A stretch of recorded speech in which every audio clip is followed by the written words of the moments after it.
One thing I find slightly annoying about doing amateur radio is you get your rig all set up, something neat, vaguely neat on the bench, and you want to switch from voice mode to digital or back. And you've got a handful of leads and they all get tangled up. Wouldn't it be nice if there was a simpler solution? So I came up with one, and I may not be the first to do it. What if we had a little switch arrangement that we could switch between the internal mic and the audio from the computer, or in my case, a USB dongle? Wouldn't that make life simpler? Why has nobody thought of this? Behold. So in my case, the Zegu, although I'm sure it'll work for any other radio, the mic goes to the common on a dual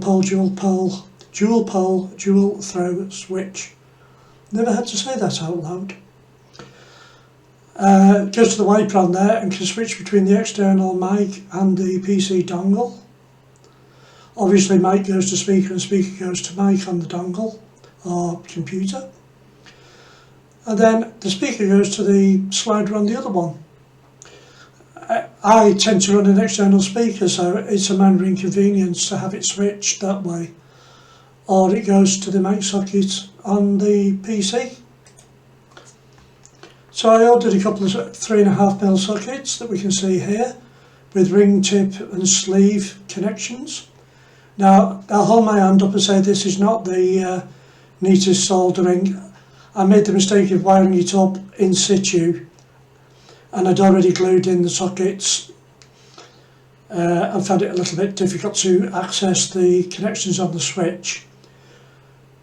These secondary wires are cut off because they're not used on my system, but basically the outer two go to the radio and the inner two go to the USB dongle, and then the two sockets are for the mic and the speaker.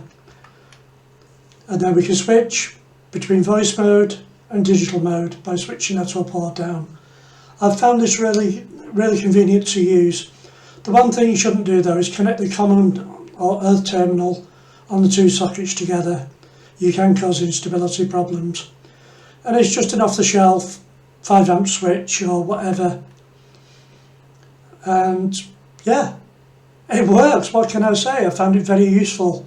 I can switch between voice and digital modes. So I just thought you'd like a look at that because I haven't seen anybody do this before. I might even consider doing a PCB for it if there's enough interest. But we'll see about that. Tell me what you think anyway. Little time saving device, I hope.